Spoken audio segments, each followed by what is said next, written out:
everybody. So today we're in Jacksonville, Florida at Kingsley Plantation. It's part of the National Park Service, and it's a very interesting place to visit. So are you ready? Yeah. I am too. We've already done some of it. Now we're looking for Dad. So if you're ready, we're ready. Let's go.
Whenever you first get here, they got some brochures out here, and it says, "Welcome to Kingsley Plantation. While visiting, be sure to take a walk to the slave quarters, read the exhibits, pick up an audio tour in the bookstore, join a ranger talk, and kids can be a junior ranger." And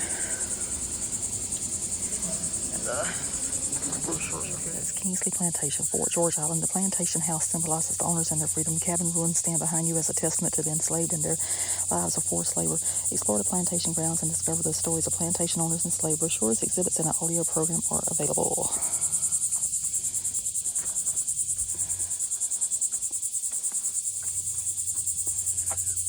So this is Kingsley Plantation, Freedom and Slavery. In the spring of 1814, Zephaniah Kingsley relocated his family to this Sea Island plantation. Over the next 2 decades, he developed his controversial views on race, society, and slavery. Kingsley was a successful businessman who had strong opinions about how to maximize his profit through the management of his slaves.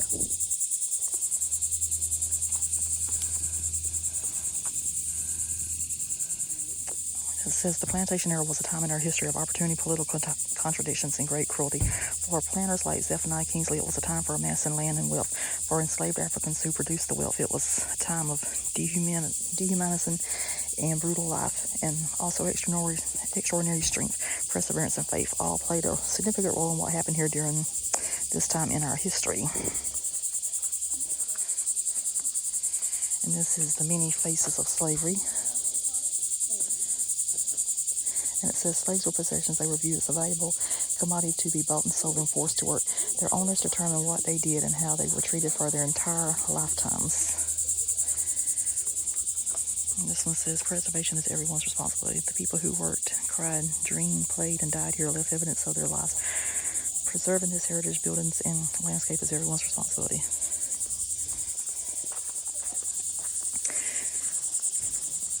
And I cannot read all those things because there is a lot of people here this morning.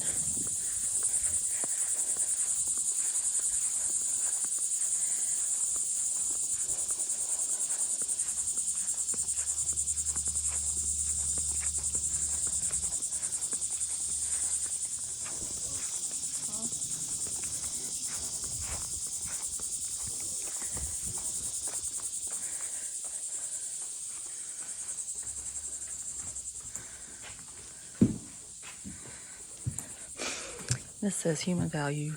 On Sea Island plantation, slaves were field hands, carpenters, blacksmiths, and cooks. Such skills were highly valued at slave markets and exploited at the plantation.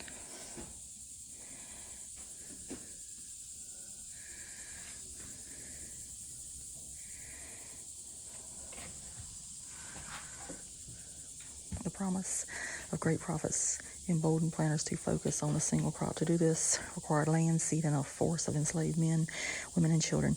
Much of the plantation's work revolved around its outbuildings, where slaves completed a wide assortment of tasks central to agricultural activity. The barn remained busy throughout the day and into the evening.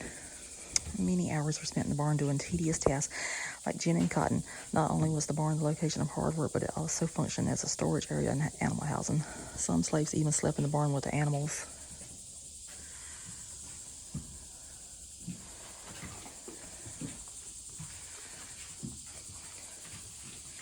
This was for sugarcane. It says cutting cane and making syrup. Sugarcane was not a major cash crop here, since large sugar works and a substantial slave labor force were necessary to process cane commercially. Producing sugar here would have saved a lot of money in the mid-1800s, and what high-quality sugar was left over could be sold at market.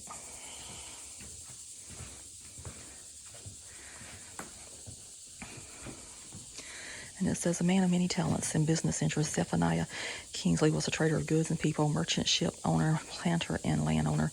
As a businessman, Kingsley was opportunistic and maximized his profit. He continued to acquire property until he owned 32,000 acres of land in Florida. Zephaniah ran shipping and mercantile businesses. Each of his plantations had a different cash crop, from Sea Island cotton to rice to citrus. He rotated his human property between plantations to make the best use of slave labor. In Spanish Florida, there was legal protections for people of African descent, enslaved and free. That changed when Florida became a territory of the United States in 1821. Kingsley had maximized his profits in the plantation system, supported by the class laws of Spanish Florida. Anna and her 8 children, and not 8 children, but Anna and her children were secure as free people of African descent. It was to Kingsley's benefit to fight for the rights and status of free blacks once Florida became a territory of the United States.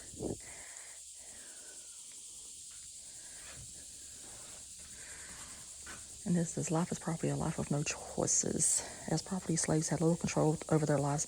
Slaves were stripped of their dignity and humanity. Some scars were only skin deep, but some were in the soul. Slaves were denied privacy and free will. They were forced to subject themselves to the will of others, forced to submit to verbal and physical abuse, and forcibly and legally raped. Families were torn apart, mothers from children, men from women.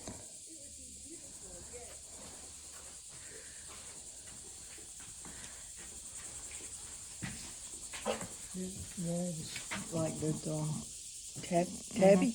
Yeah.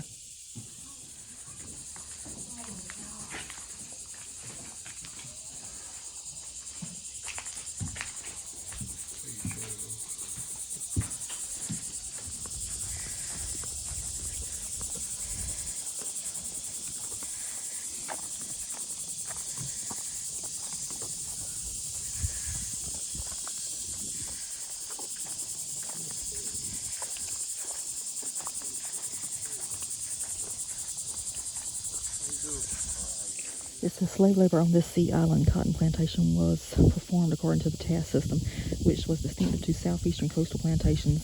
Each enslaved laborer was given a specified amount of work for that day. Tasks in the fields were measured by units of a quarter of an acre. When a task was completed to the driver's satisfaction, the enslaved man or woman was permitted to use the balance of the day as he or she chose. On many of the sugar and tobacco plantations of the middle and western South, the gang system prevailed under the highly regimented gang system. Enslaved people who worked in groups under the supervision of a driver or overseer and compelled to work the entire day. Under either system, at the peak of harvest season, 15 to 16-hour work days might be expected. It says, looking back, imagine instead of the empty historic building and peaceful riverfront of today, a slave owner's family sits watching from the porch of their comfortable home as a cargo-laden boats pass by on the river. Breezes off the water cool the planter's family. Smells of fresh baked bread waft from the kitchen. How slaves carried the evening meal to the planter's home. High up on the windows while the owner keeps a watchful eye of his slaves as they hustle across the kitchen yard. It's inside the kitchen now. That looks like cold grease. I don't know. See the oysters? That's what it looks like.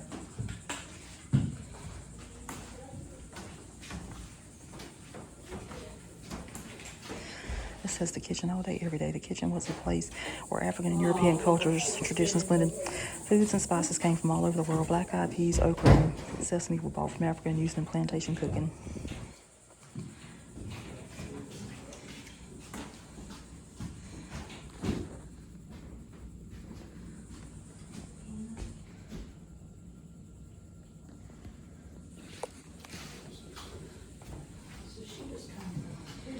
And this says tabby, a precious survivor. In this room, the walls and floor are made of tabby and oyster shell concrete.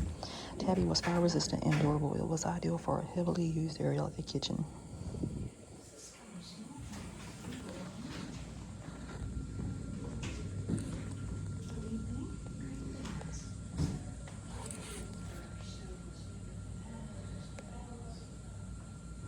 It says women as managers. Anna Kingsley lived above the kitchen and managed domestic matters. This allowed her to keep a close eye on the kitchen and house. Anna Kingsley, like other planters' wives, had daily responsibilities. Women inspected the health of the workers and directed the labors of slaves. Anna managed her own properties as well as Kingsley's while he was away.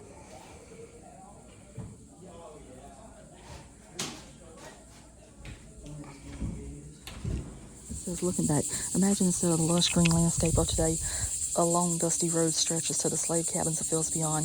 Bent over cotton plants under the hot sun with dust-filled air, enslaved people toil day in and day out amidst the odor of sweat and domestic animals. The slaves' constant companions are the relentless mosquitoes and flies.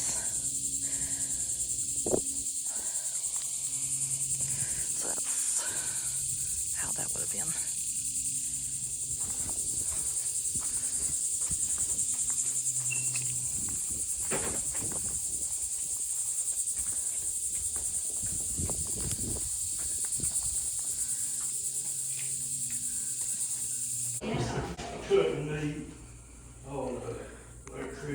Strip away the walls there. It shows how the walls look through the layers right there.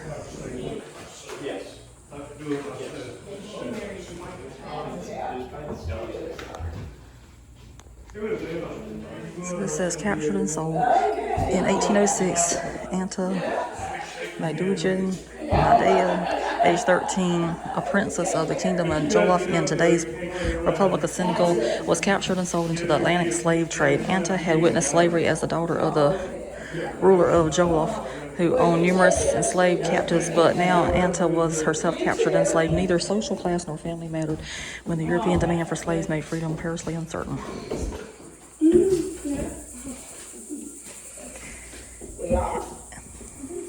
And then it says that her father was the ruler of Jollof from 1800 to 1818. No other family members were captured by the raiders. 200 years later, the Nadei family in Senegal learned that Anna survived enslavement and became Anna Kingsley, a free black woman in Florida.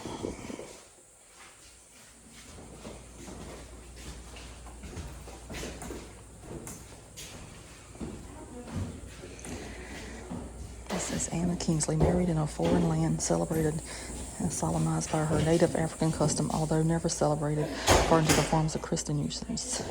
Once she came to Florida, she became known as Anna Kingsley. Her story is rare for the plantation period. She experienced every level of plantation society: slave and free, landowner and slave owner, planter's wife and plantation manager. In Africa, Wolof women or business managers owned slaves and kept several households. Anna's traditions endured during her life in Florida. She owned slaves and a business, managed the plantation, and maintained a separate household in this building. And this is some of Kingsley descendants here.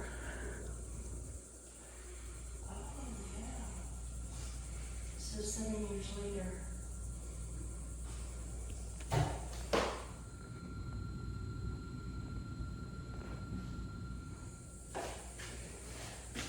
I think that's how Anna Kingsley would look.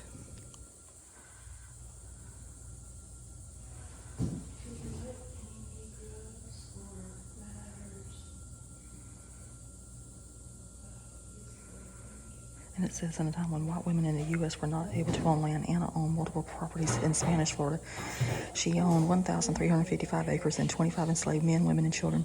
After Florida became a U.S. territory in 1821, Anna continued to own land, but she relied on her son-in-law, John Sammis, for management.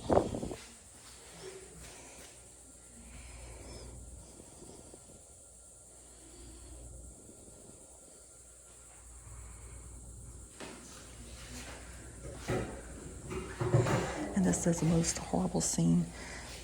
Scarred by the horror of being kidnapped from their homes, thrust into pens and shipped from Africa, prodded on the auction block, and subjected to the whim of their owners. The experience of these Africans in the New World was that of slavery.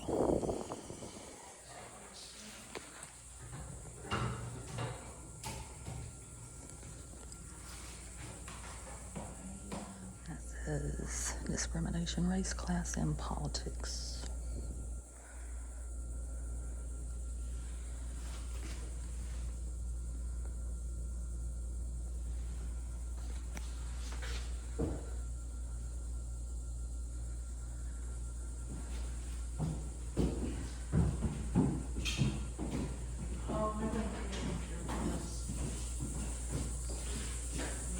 And this says freedom is easy to take for granted until it is lost.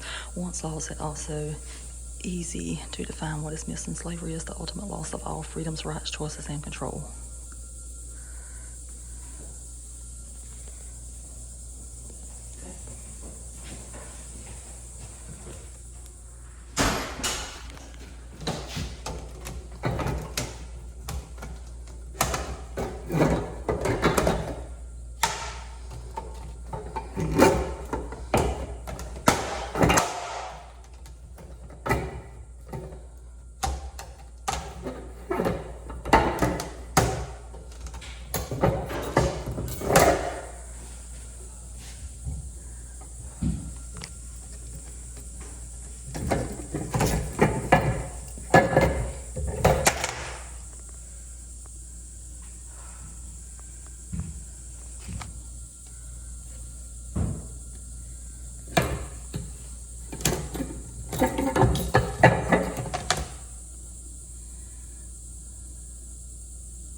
That's a hard thing to turn there.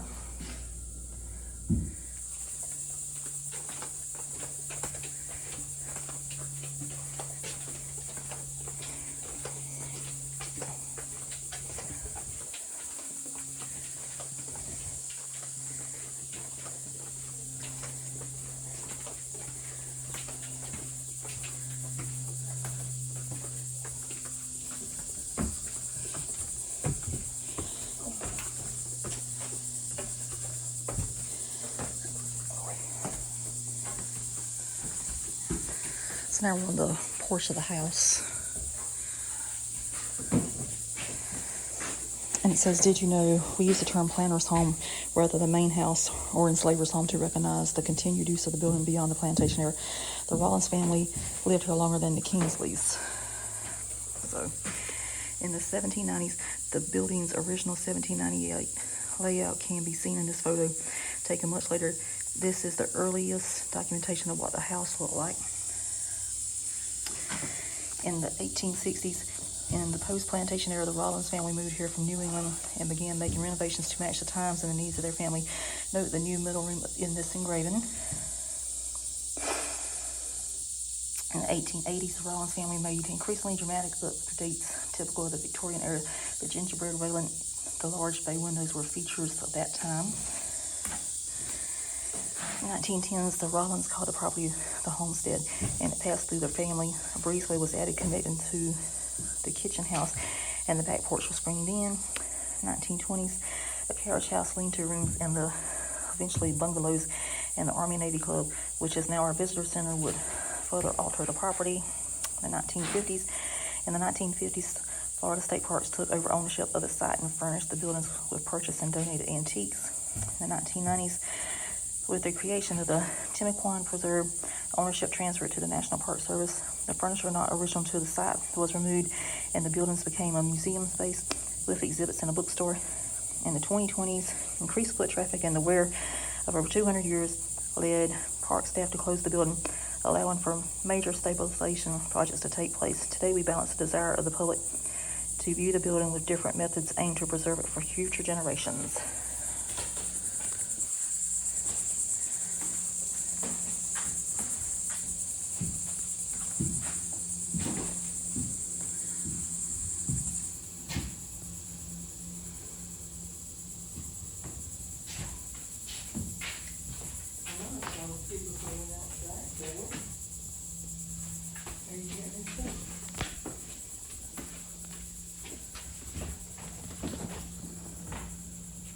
View of the kitchen and the breezeway, and this is the house right here. So I guess we got to go back down and go down so we can get out. And that over there is the barn, and all the doors have historic door please do not touch on them, so don't touch them.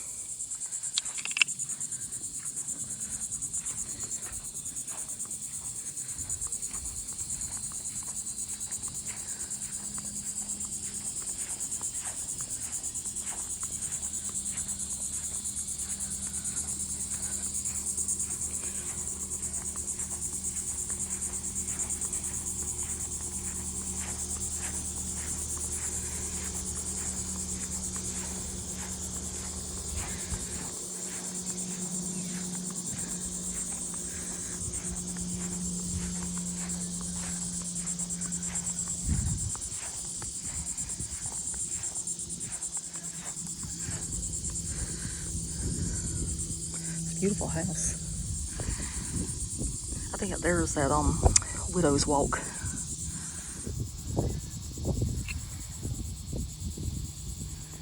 This Red Cliff Plantation at Beach Island, South Carolina has one.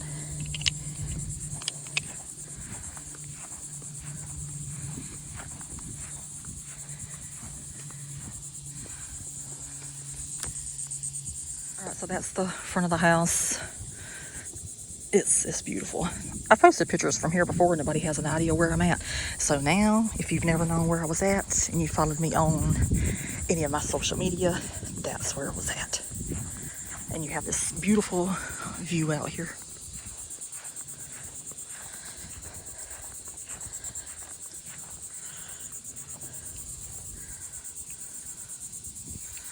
And I still got to go over there. That over there is the bookstore and the bathrooms. Most important.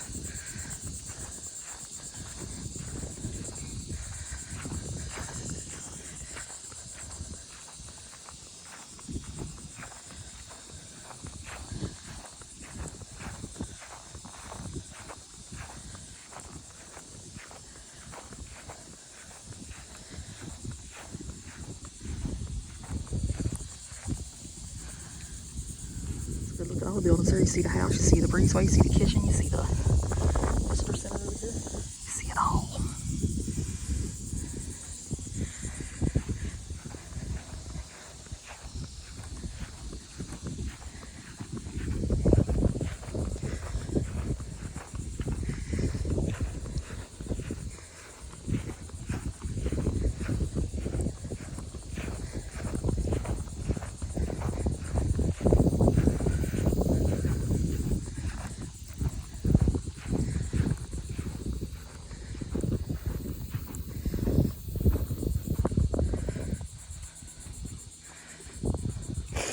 So this says Fort George Island, the plantation era in Florida. The plantation era began in Florida in 1763 after Britain took control from Spain. Soon after the first planter was given land here and brought his slaves and household, Britain established a plantation economy and encouraged its growth by awarding land grants. As the struggle for Florida continued and Spain regained control in 1783, plantations remained the way of life. For 100 years, Fort George Island was run as a plantation by a succession of owners. The one constant was slavery. So this was a slave woman and George Williams Gibbs, nephew of owner Kingsley Gibbs. And this is a timeline of everything that happened.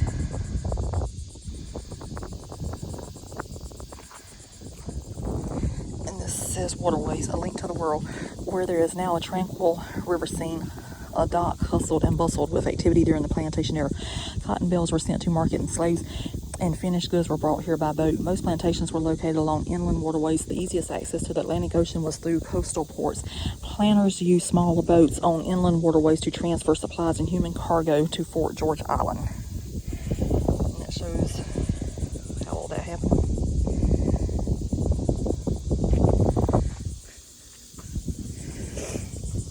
And this says Plantation House. The house at the north end will be in the course of a month a very comfortable habitation, and in any other country a handsome situation. And that was John McQueen Jr., 1798.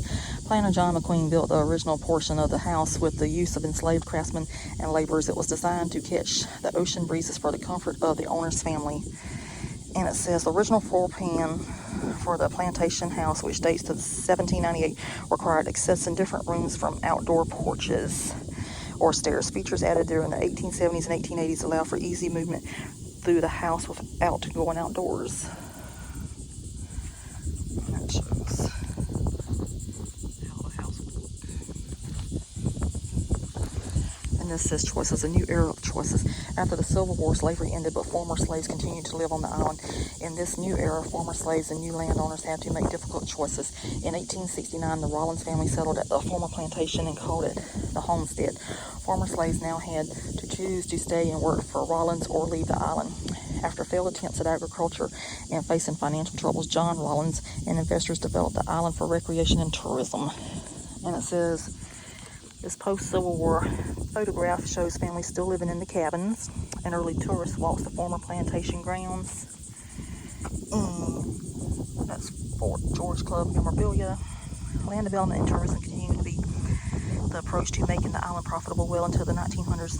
In the 1920s, the Fort George Club used the old plantation buildings and grounds. The clubhouse in front of you was built at that time. So what is now the bathrooms and visitor center was the clubhouse. It must be. Alright, so Dad is over here, so we're gonna mosey our way over here. Okay. That's fine.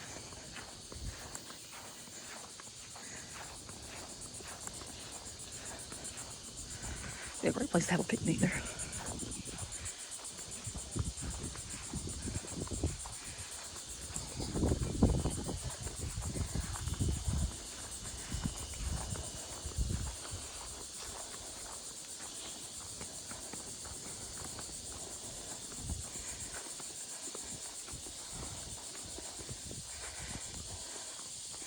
Guessing that might have been one of the original ways to come up to go to the house.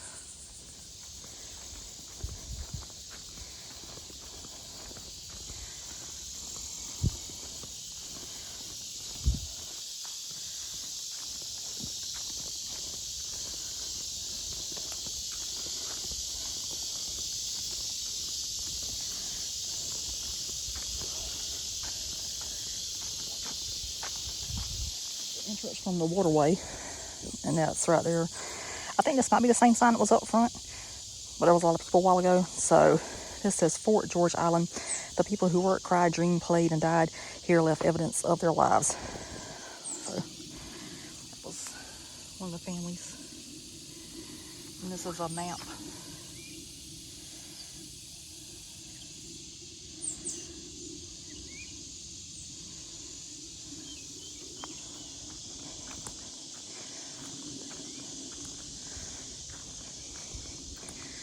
And that's the Manatee Basics for boaters. I had to come out here and get Dad so we can go.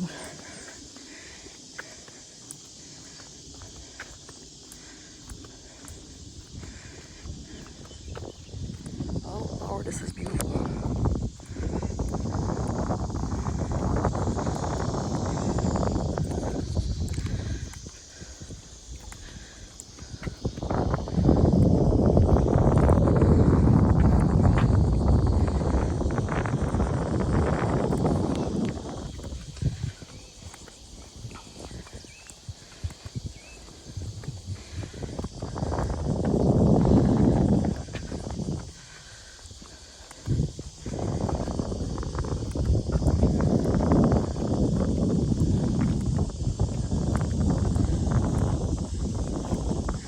No, Mom's over there. She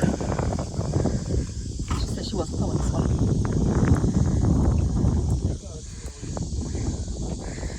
So this says slave trade. Once the Portuguese made successful transatlantic trading voyages, other European nations quickly followed. In the 18th century, the port of Nantes became the busiest French port involved in the European slave trade to the Americas. It rivaled in importance to the larger ports of Liverpool, England, and Lisbon, Portugal.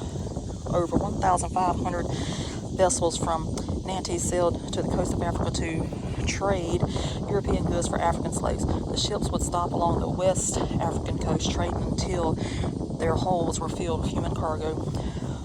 Ocean voyages lasted from 5 to 10 weeks. The Middle Passage, the long oceanic crossing from Africa to the Americas, was a scene of tragedy. Approximately 13% perished during the voyage, and attempts to revolt were bloody and usually unsuccessful.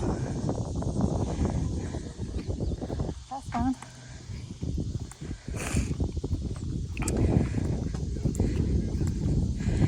And this says slave trade, a valuable commodity. Slavery has been a component of human history through time. Whether captured, purchased, or taken as spoils of war, enslaved people had wide-ranging experiences, but they all shared one thing in common: loss of freedom. In the Americas, the growth of the slave trade became possible due to increased understanding of currents and trade winds. New navigational technologies allowed ships to carry in thousands of enslaved men, women, and children across the ocean. Colonization of the Americas fueled the need for laborers, and slaves became an essential, valuable commodity. So, you just have to think about it. They would have been coming through the waterway, and that's where they would have been dropped off at the plantation. In the same water that we're standing over right now.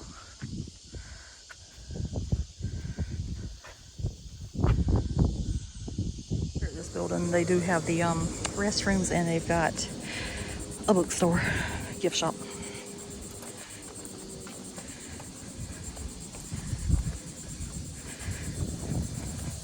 I don't have time to go in there. I'm actually in town to go to a funeral for my uncle. And so I kind of got to get a move on.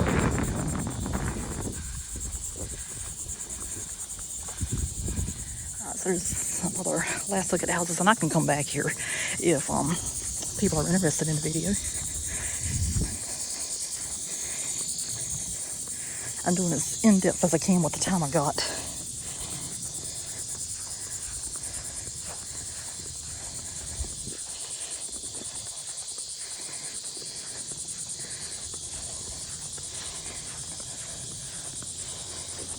And I've been wanting to show this on my channel for years, actually, but my schedule did not work out with it.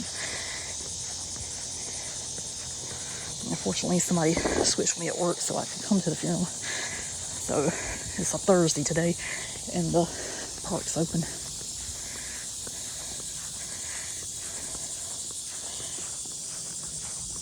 That's a well there. Interesting. Over here is a garden.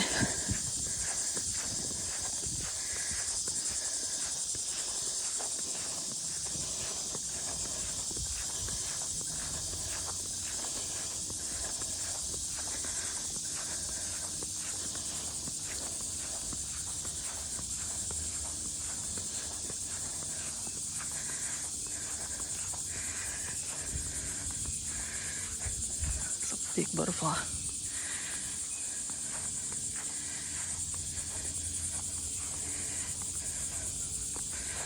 And this says plantation crops grown for profit and substance. Cash crops like sea island cotton, indigo, and sugarcane made a profit for the owner. Other crops like potatoes, okra, and yams fed the families of both slaves and owners. Sea island cotton was highly prized because of its strong, long, and silky fibers, which produced cloth of exceptional quality. It thrived in the salty environment of the sea islands.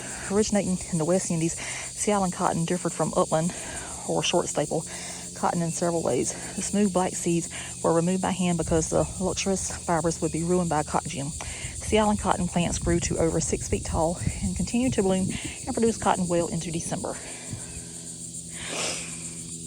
So it shows sugar cane over there, okra, indigo, and potatoes.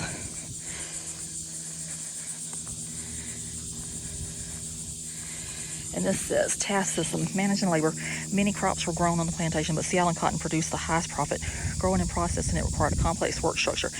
The task system was used to manage the many specialized requirements of sea island cotton productions.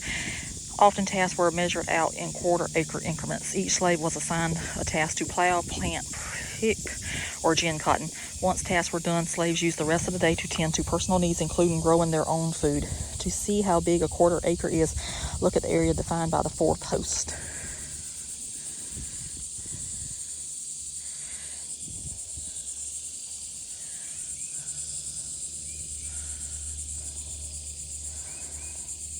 And this was their task that they had.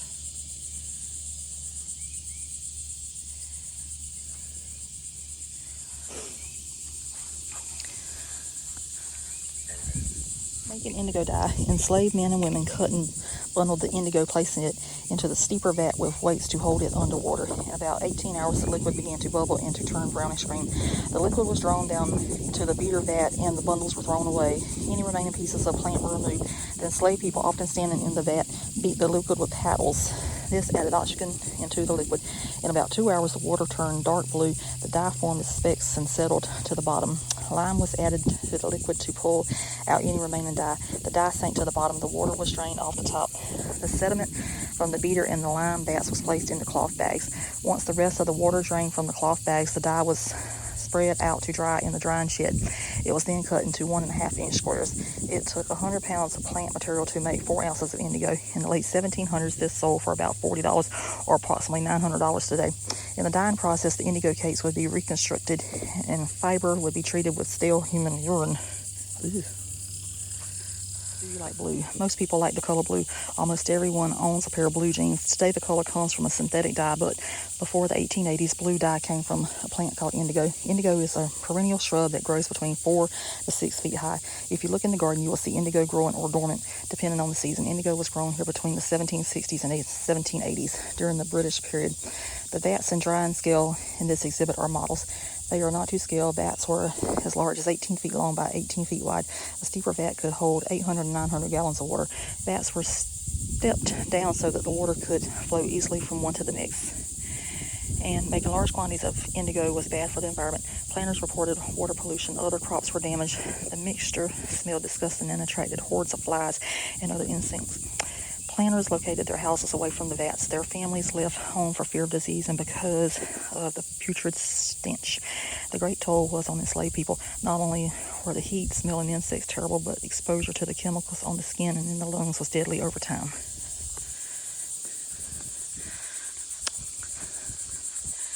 So maybe that's the step down process there. That's a good look at the barn over there. I did not get a good look at it a while ago. That's where we started at. I covered all of this. It says that you can follow park news in real time at Timaquan NPS. And that's a painted button. They have a lot of them here, even though I did not see one today.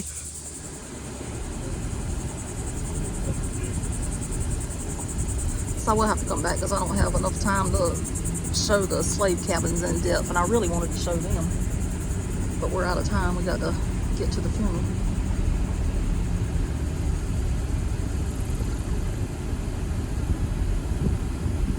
But you can see them, they're already coming into view back there. Yeah, they were made out of tabby. Tabby. Tabby. Yeah. Yeah. And they're still standing today. It's oyster shells and the solution that they mixed them in. Yes, I'm gonna have to come back because there's waste sides out there I could read too, but I just don't have time. Not today. Yeah, we don't have time today, but I'll come back and redo this video in complete entirety one day.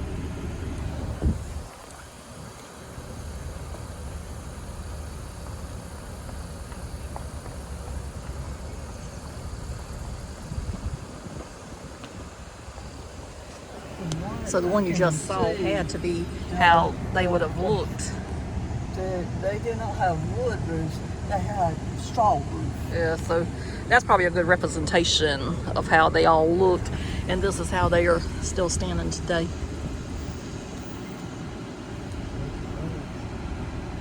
I couldn't even imagine having that many people in something that small. Go ahead and read you some history of Kingsley Plantation while we're driving to our destination. It says Kingsley Plantation represents a tumultuous time in Florida's past. The ever-changing political, social, and economic climate affected the lives of both free and enslaved. Failed crops could bankrupt the owner, which often resulted in families being sold apart. Despite the harsh conditions of bondage, people not only persevered but developed a richly diverse culture. It is hard to imagine that this 1,000-acre island was used for growing crops. Agriculture use ended around 1900, and since then the fields have reverted back to forests. So you had the planter's house and kitchen house. Show that to this clearly. And it says the front of this house faces the Fort George River. Most plantations were located along waterways because transportation by ship was the easiest way to get crops to market. The building dates to 1798 and is the oldest plantation house still standing in the state of Florida. It was built for comfort design so that windows on all sides of the rooms would allow breezes to cross ventilate. Cooking for the plantation owner was done in a separate building due to heat, noise, smells, and the danger of a fire.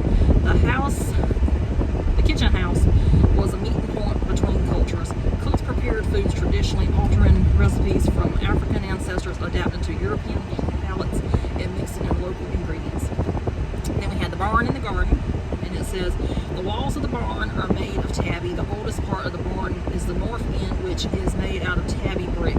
This barn had multiple uses such as storage, housing for animals, a workplace for enslaved people, or even living quarters.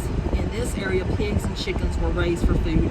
Horses, mules, and oxen pulled plows and wagons and provided power to operate mills. During the spring, summer, and fall, the garden provides a first look at plantation period cash crops such as Sea Island cotton, indigo, and sugarcane, and daily food crops like peanuts, peas, pumpkins, potatoes, and okra. By the 1790s, Sea Island cotton was the main cash crop. This cotton grew best on the islands along the coast. Its strong fibers are long and silky, making it very valuable. The cotton plants grew as high as 7 feet, and the cotton was picked daily from late July to December. The 4-mark post between the garden area and the kitchen house lay out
purchased by Kingsley as a slave. She actively participated in the plantation management, acquiring her own land and enslaved people when freed by Kingsley in 1811.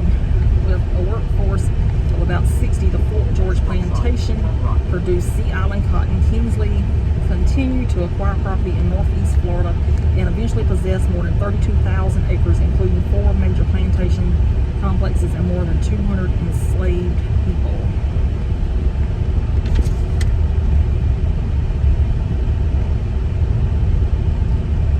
And that's a lot to read on there. I have to save that for my next video. But I've been wanting to show this place on my channel for a long time. We came here probably what, 3 or 4 times over the years.